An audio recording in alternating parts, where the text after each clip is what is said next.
Welcome to the daily message for this 24th Sunday in Ordinary Time. Today I've chosen to offer a reflection on just the opening of today's gospel from the 18th chapter of the Gospel of Matthew. Peter approaches Jesus and he asks him, "Lord, if my brother sins against me, how often must I forgive? As many as 7 times?" Jesus answered, "I say to you, not 7 times, but 77 times. Now, most of us are probably thinking, well, wait a minute, I thought it was 70 times 7 times. This is just a different translation of that verse. In either case, it doesn't matter. What Jesus is saying to Peter and saying to us is that we need to forgive each other every time we are wronged. Not 77 or 70 times 7, but every single time.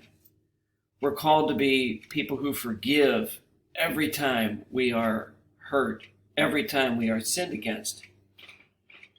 And so I want to offer just a brief thought about forgiveness. It seems to me that forgiveness involves remembering, and forgiveness involves forgetting. When we've been wronged, we need to remember the wrong.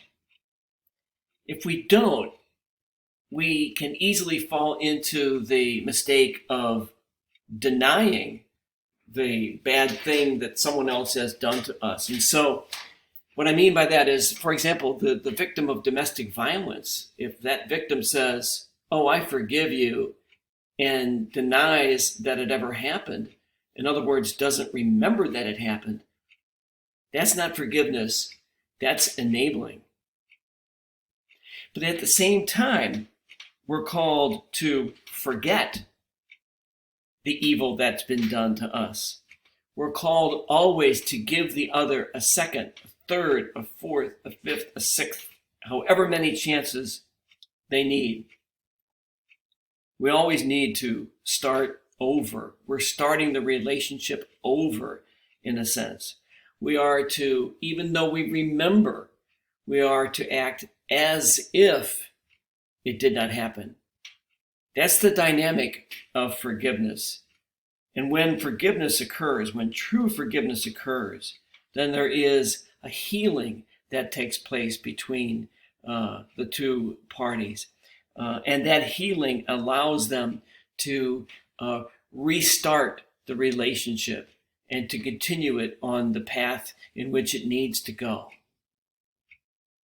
Thank you once again for watching. Have a restful, have a peaceful Sunday.